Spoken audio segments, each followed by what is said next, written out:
Hello everyone, it's Luz with Love here and welcome to my YouTube channel, or welcome back if you are a regular.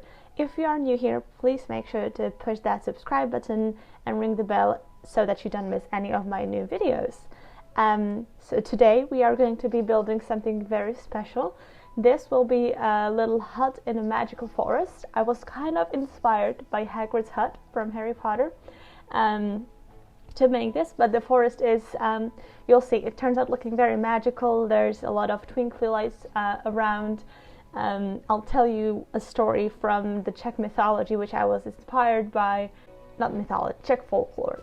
It's not very much mythology, but from the Czech folklore that I was inspired by when making this as we go through the speed build.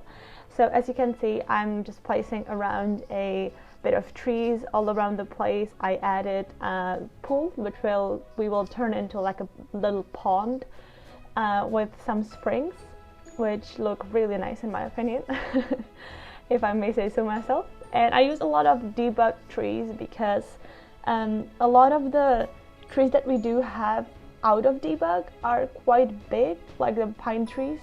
And since I wanted to make this forest, I thought some of the trees would look nice if they're like not very manicured, you know, kind of growing wildly. And there's quite a bit of leaning trees and things like that in the debug menu. So I love using those trees in my less sort of, how do I say this? In builds that are not for rich people, basically. And now you can see me place down some debug rocks. Which I do size down quite a lot of them because there's a lot of giant debug rocks. And I'm placing them next to this pond that they really help bring out the pondness of this pool. And I try to hide the edges of the pool with that. I did think about changing the watercolors, but I do not have Get Together, which has like the pond-like water. I only have Jungle Adventure, and that looks quite swampy, and this is water that comes into the pond from like a natural spring, which you'll see me add in a second. So it didn't really make sense that the water would be so dirty.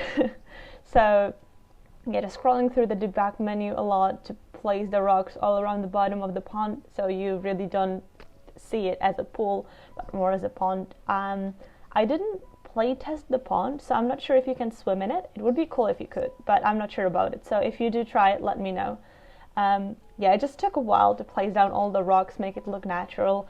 I tried adding a lot of different colors of rocks as well, you know, to give it a bit more dimension. And I just added some stairs here, and I was playing for quite a long time with the terrain paint. Couldn't figure out how to make it look, I don't know, like a lot of people walk through there, or not a lot of people, but one person frequently. And then I just decided to go for the dirt patches because that just looks the best in my opinion. And you wouldn't really have, you know, pavement or stone in the forest there.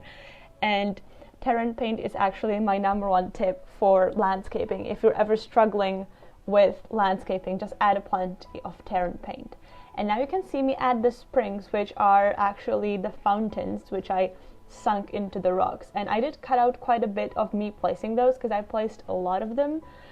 Yeah, now you can see that plenty more just appeared. I cut that part out because it was just me placing fountains for like 10 minutes straight.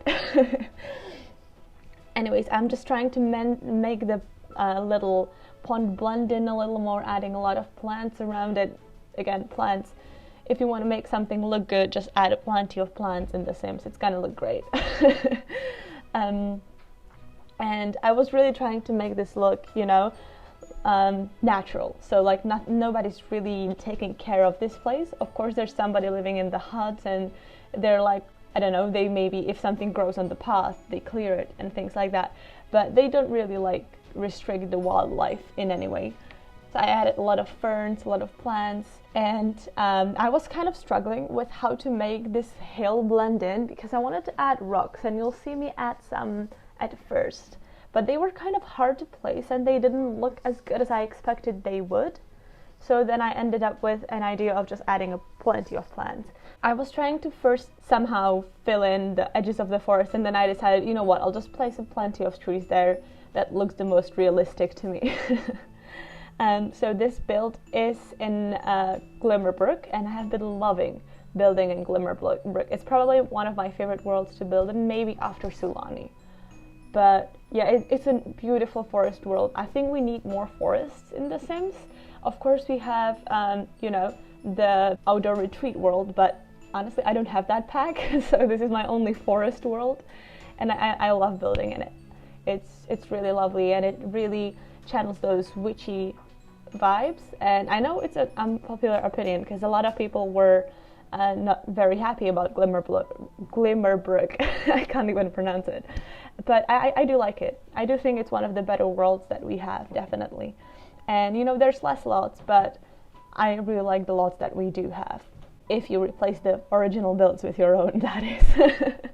Now you see that I have covered part of the slope in rocks, but then I was like, I don't want to fill it with just rocks. So I added these lavender plants, and I was thinking maybe they're not lavender, maybe they're like moors, you know, that would look really nice. Because I remember this time that I visited the train station in Yorkshire where the scenes from Harry Potter from Hogsmeade were filmed. Like there's a huge hill behind it with a giant moors. So I thought maybe I can channel a bit of that vibe here with this build.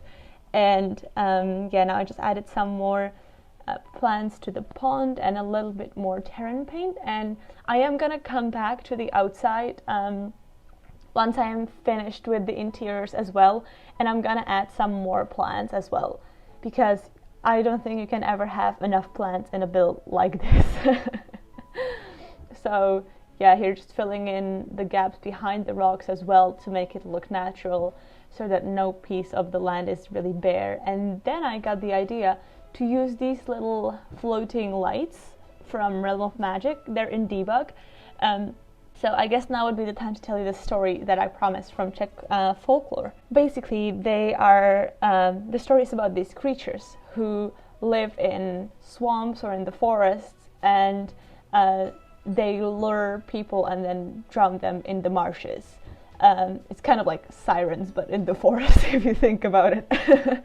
But yeah, that's the idea that I had kind of behind this, you know. It's a magical forest, so there's these, I wouldn't call them monsters, you know, but these creatures living there. But maybe the person who lives in the hut is kind of immune, and they are what keeps the forest so empty and why there's no people there, and just this one person living in the hut.